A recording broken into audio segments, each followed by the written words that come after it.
with the entrepreneurship topic, and we're going to have a little deep dive now, as we have a phenomenal speaker coming up. He is not only a serial entrepreneur, but also a social entrepreneur, and he has a track record that is quite impressive.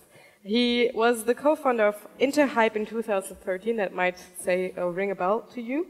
And he currently is the co-founder of Finanztip, a non-profit consumer platform where you can actually get information on financial tips. So we had little background stories on a few of the ladies who are into financials or who know about numbers and facts and figures. So now please welcome Markus, who will give us more insights on his founder story and about everything that has to do with the topic of an entrepreneurial life. Thank you.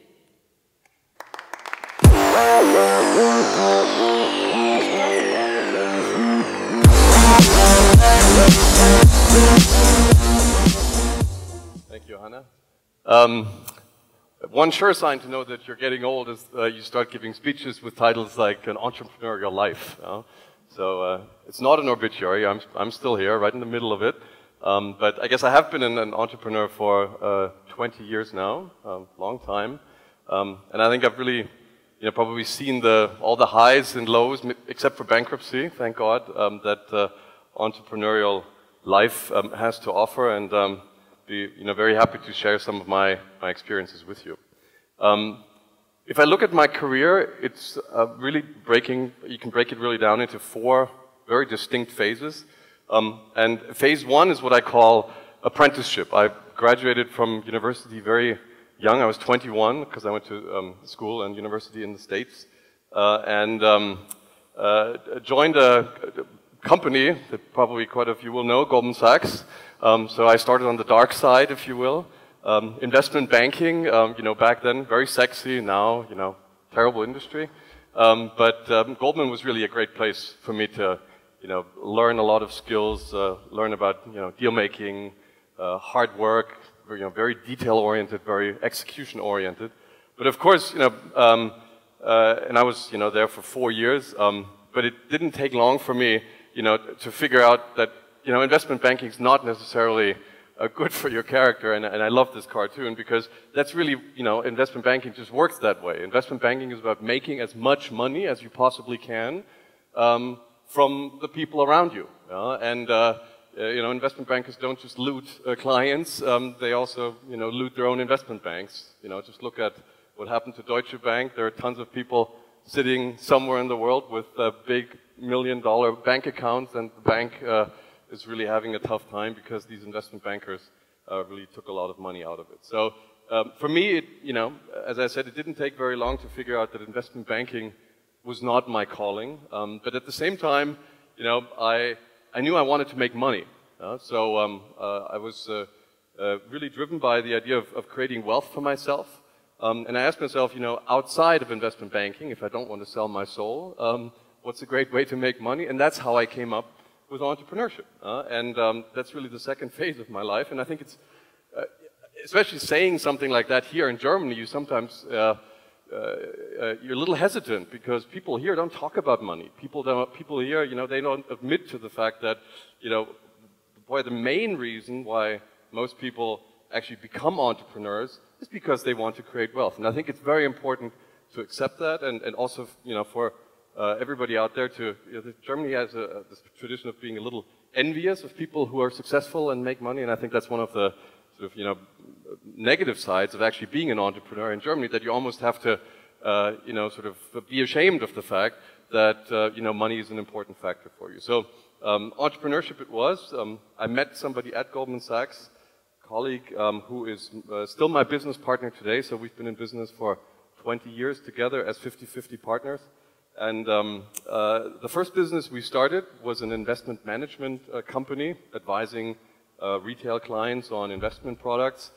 That went okay, but made a lot of mistakes, didn't raise external funds, just used our own money, and it didn't really go anywhere. We did that for 2 years, and this was 1996 to 1998. And this was the time, of course, that the internet was starting to come around, and internet models were being created, and we saw a lot of companies getting funded around us, and it was clear to us that an investment advisory business was not one that you could really used to disrupt anything through the internet. So we looked around and found an industry that we found quite fascinating because it was large, and it's the mortgage business. Mortgages, as I said, it's a huge business, a huge industry, and it's especially back then and still now, really, is an industry that's not really attracted a lot of talent. So at the time, everybody wanted to go, when they were in finance, they wanted to go into investment banking or into the securities and investment business, but nobody wanted to go to the mortgage business. When my colleagues at Goldman Sachs heard that I was going into retail mortgages, they thought I was completely crazy. But I think that's always a great sort of indication that there's a business opportunity there, because industries that don't attract a lot of talent are much easier to break than when you go into something where all the smart people are going at the same time. So mortgages it was. The problem is we had no idea about mortgages. Really none. So what do? Back then, we bought a book. This was the book, Die optimale Baufinanzierung, the optimal mortgage. We read it. We called the author and asked him if he would spend 2 or 3 days with us to give us a crash course on mortgages, because we wanted to write a business plan for VCs. And we had to just be smart enough to, answer questions in a smart way, to convince investors that, this was a great idea to invest in. And I think this was something that was said before. I wouldn't agree that, you can sell anything, but I think it's actually quite positive if you don't know too much about an industry, because the more you know, the more questions you will have whether your idea will actually work. So all the people in the mortgage business that we met in the mortgage industry, they all thought we were crazy trying to do what we wanted to do. But since we didn't know that much about it, that was probably a good thing. And I think that explains why a lot of industries are disrupted by outsiders and not by people who have actually worked in that industry for a long time. So the lesson there for me is, be bold, and even if you have no idea about an industry, if it feels good, go for it. So we started it. So this is what I looked like 20 years ago. This is my business partner Robert, and our first logo when we started Interhyp. For all those non-German speakers, Hyp is derived from Hypothek, which is the German word for mortgage. So it's internet mortgage. Very simple name. And what we do, or what we back then was the idea, and what Interhyp still does today, is actually quite simple. I don't know, has anybody here applied for a mortgage through Interhyp? No? Clear sign. Oh, okay, 1, 2. Clear sign. It's a very young crowd. So when you start buying your first house, you'll probably come across the company. And what Interhyp does is it really broke down the value chain in the way mortgages are distributed. So traditionally, you would go to your bank, your savings bank, and ask for a mortgage. They would look at you. They would look at the documentation. They would approve you and pay out the mortgage. So it was distribution and production of a mortgage in the same hands. Our idea was really to cut the distribution side off in that value chain, and really focus on the distribution side only, generate mortgage leads over the internet, and then advise people via phone and at a later stage also face-to-face in offices, and really do everything up to the point where the final mortgage approval was needed. So basically people came to Interhyp and got access to a lot of banks that some of them they'd never heard of. And it was a very efficient process for consumers, and it was great for lenders as well, because if you were a mortgage lender, all you had to do was work with Interhyp, and you got access to new clients, especially people coming through the online channel that especially a lot of the established financial institutions had a hard time addressing. So it was a win-win, and it was not that difficult for us back then to convince investors. Here's the letter we got from Early Bird. This was actually the second VC that we contacted back in '99, that gave us 4 million euros in the first round. This was really just the seed round, and so there's really nothing much more there than the idea for about a third of the company. And I think it was probably one of the best investments that Early Bird ever did, even though it didn't look that way for a long time. we went through this thing. There's this hype cycle that a consultancy, Gartner, developed, and I think it describes very well what happened back then. A lot of you are, young and weren't there when this new economy bubble burst. But we basically raised funds, more or less at the peak of inflated expectations. So that was great for fundraising, but of course it was terrible for everything that happened afterwards. Because, when we got funding, we thought, hey, we got it made. We have the money, and back then companies would, go public with almost no revenues, billion-dollar valuations, and we thought that was going to be it. Yeah? Unfortunately, probably 6 or 9 months into Interhyp, this whole thing blew up, and what followed was this trough of disillusionment, and that is a very, very tough fall when you come from thinking, everything's great, everything's wonderful, and you actually believe your own bullshit about a company with no revenues actually being worth something, down to, this is worth nothing.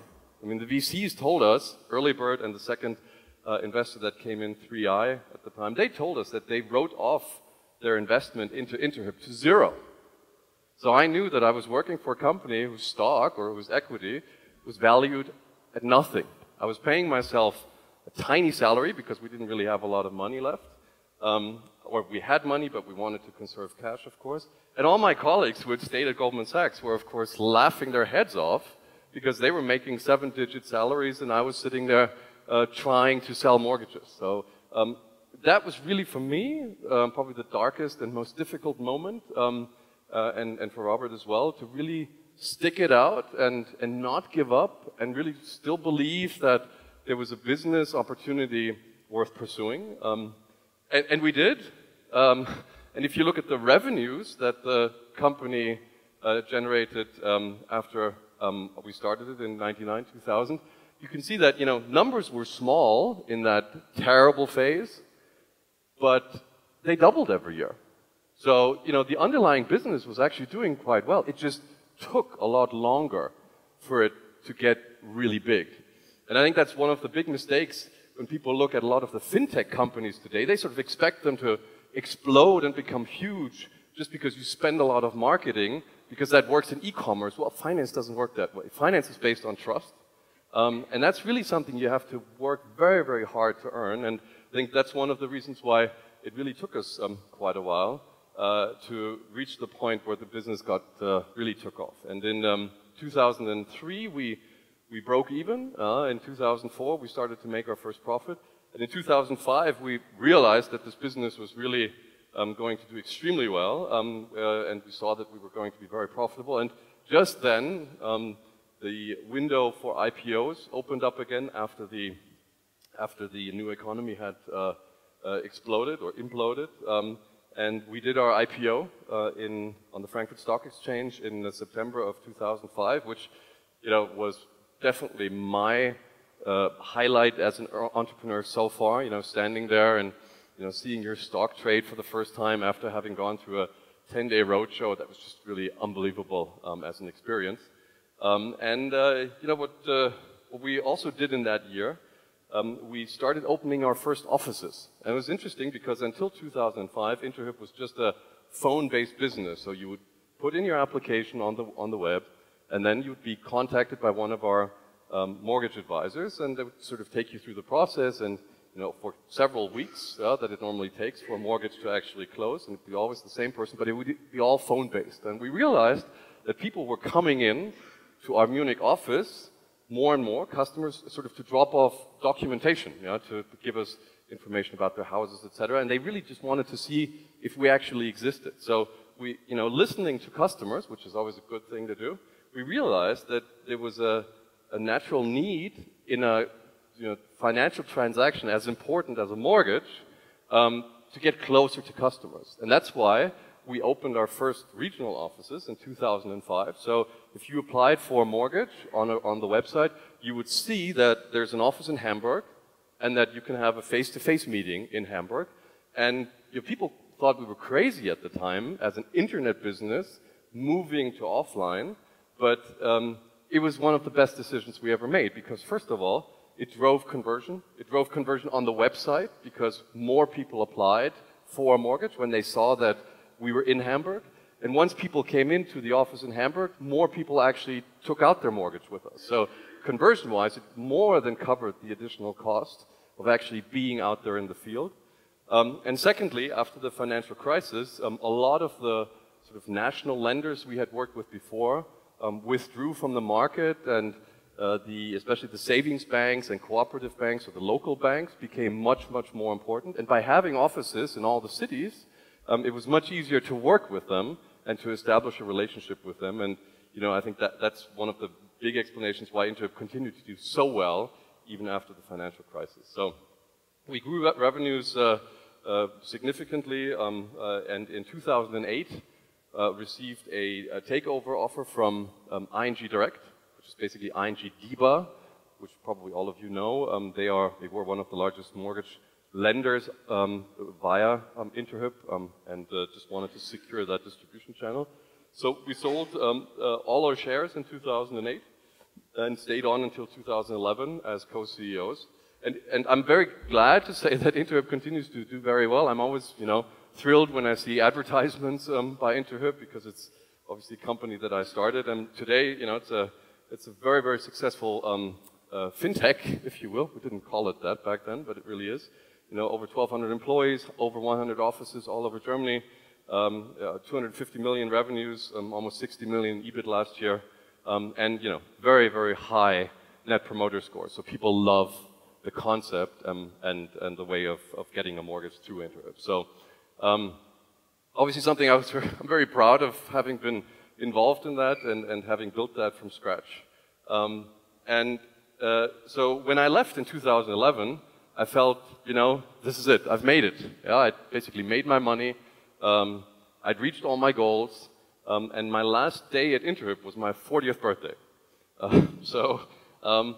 After that, I took some time off, because, that's really what you wanted to do all along, right? Have financial freedom and, just do whatever you want. The problem is, that doesn't satisfy you for very long if you're a real entrepreneur. So after a while, and this is really something that everybody I know who's had a sort of a major exit, or at least in that phase in their life that I was in, really starts to sort of question, what am I going to do next? Yeah. For me, obviously the first things that people like me come up with is like, okay, I'll be a business angel. Yeah, I'll maybe raise a fund, I'll become an investor. Well, the fact is, I realized pretty quickly, I'm a good entrepreneur, but I'm actually a terrible investor. And I think that it's very difficult to be really good at both, because they're completely different skills. So I thought, well, maybe a new startup, or I co-founded one company at the time, or maybe an incubator, so we sort of, produce companies again and again and again. And how much time do I really want to, spend with business, and how much time do I want to spend with my family and with myself? So very complex questions that I'd never asked myself before. Before it was just, get Interhyp up and running, make it big, make it successful, and drive it towards the exit. And the key question I always came back to is, why am I doing this? Why am I in this? It was clear why I was doing Interhyp. But now? So I realized, as I said, I was not an investor, and I realized I love being an entrepreneur. I love building things. I love, shaping things, solving problems on a day-to-day basis. But I also needed something more than just the vision of going for the next exit and just making more money, because I realized that I'm not driven by money anymore. I have no intention of leaving my kids a lot of money, because I think that's a burden more than anything. So, I'll spend most of it while I live. Why would I be making, why should I make more? Yeah, so, but at the same time, I said to myself, well, as an entrepreneur, are there things that I can do that really make a difference, where I can really have an impact? And you add those two things together, and it's pretty obvious, you end up as a social entrepreneur. Because it really combines entrepreneurship with, the sense that I had in me that it was time to give something back. Life had been very good to me. I even thought about politics briefly, but I didn't think that I could really make an impact. Maybe after Nico's speech before I should reconsider that. But I decided on sort of doing it the entrepreneurship way, and asked myself, where can I where can I make an impact, where I can really make a difference? And it didn't take very much to find something, because the industry I had been in for 20 years was completely broken. Most people in Germany have zero financial literacy. Most people have, they know a little bit about finance, but for most people it's something that, they are not very comfortable with. And they don't trust anybody. I mean, these are traditionally, these are the businesses that provide financial services, and only 23 or 21% say that they actually trust insurance companies and banks. And to be honest, I have no idea who those 23 and 21% are, because they obviously haven't understood yet that you can't trust these people. Because these businesses are there to make money off of you. They don't advise you, they sell you stuff. And so, trusting any of these guys is crazy. I mean, I've been in that business for 20 years. You should not do it. And the faces of finance in Germany, that's what it looks like. You know these guys. Deutsche Bank Chief Ackermann, driving maximum return on equity. Well, how do you make maximum return on equity? By making as much money as possible from clients. And the guy on the right, he's now Mr. Serious, but he made a lot of money by selling some very nasty stuff to retail investors, and that's really what what the faces of finance look like in Germany, and we felt we couldn't do better than that, and people really needed help. So that's why I decided to start a company called Finanztip. This was 2.5 years ago, so this is actually still pretty young and still pretty early. And what do? Well, we said, what would the ideal solution look like? We have a group with experts in all kinds of areas: insurance, mortgages, loans, investments, and these experts really look at all their specific aspects of finance, and ask themselves, how would I solve it? What would I do? And which products would I choose? And which providers are the ones that I would use, and how would I use them? And they write all that down in guides that we publish on our website. Over 1,000 of these guides now on the site. And they're really all independently researched by our own experts, and completely and 100% in the interest of consumers. They're available online and free of charge, because we know that a lot of people, especially the ones who need this information most, aren't willing to pay for it. So we had to figure out a model that we could provide this information free, while at the same time paying for our costs. And I'll go into that in a second. And we also have a weekly newsletter to educate people and to alert readers to important things that are going on. So how do we make money? As I said, our experts, so the guys who research, ladies and guys who research and write these guides, they look at their respective area, make a clear recommendation, write down what they would do, and publish those guides. And we then have a second separate, division that is separated by a Chinese wall, where we use affiliate links to actually monetize the business. So if, for example, the experts have recommended that you go to ING DiBa for their brokerage account, it'll say that in the guide, and then the people from the monetization department will contact ING DiBa and say, well, you've been recommended by our colleagues, would you be interested in having a link going over to your site? And then basically either use a standardized affiliate deal or you negotiate something individually. But it's always done ex post, and it's never, ever has an influence on what the people on the front end do. And because we know that people, would never trust two investment bankers who promise that they are honest, we said, well, we'll make this non-profit. So the organization is a gemeinnützige GmbH, so it's really, it's officially considered a non-profit by the tax authorities. They looked at it and they said, okay, we understand that all profits that you generate, and we believe the profits of this business is going to be substantial, that all profits in this business will not go to the owners, so to me and my partner. They'll have to be reinvested into projects or donated to projects and activities that advance the financial literacy in Germany. So, so it's actually a pretty unique concept because it's it's really a startup that tries to make money with a very strict code of rules and all in a non-profit framework.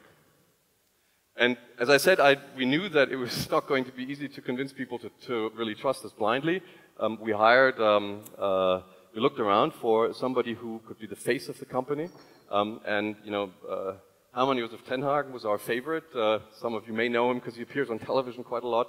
He was 15 years editor-in-chief of Stiftung Warentest, which is the foundation in Germany that does a lot of the tests of products. And they also have a financial magazine that he was editor-in-chief of. He's, probably really the best-known consumer finance journalist, business journalist of the year, 2 years now, 2013 and 2015. And we have a weekly Spiegel Online column, which you may have read, where we every week go into some financial issue that we have taken a closer look at. What drives us and what drives Tenhagen? Why did he come to us?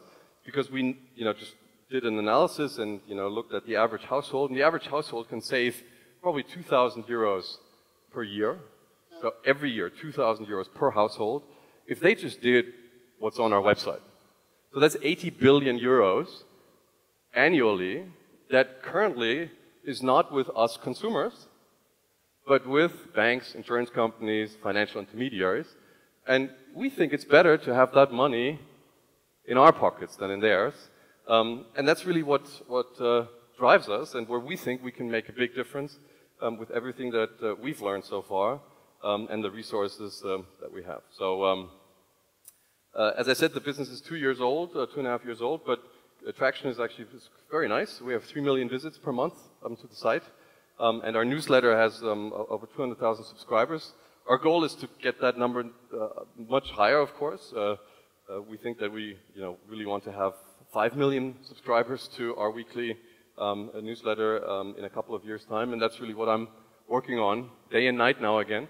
And it's fascinating because even though I do not make a penny from this, I don't pay myself a salary or anything, I'm as motivated as ever, if not more. So my recommendation to you is if you have a financial decision coming up, check out Finanztip, what we advise you to do, and subscribe to our newsletter, and I thank you for your attention.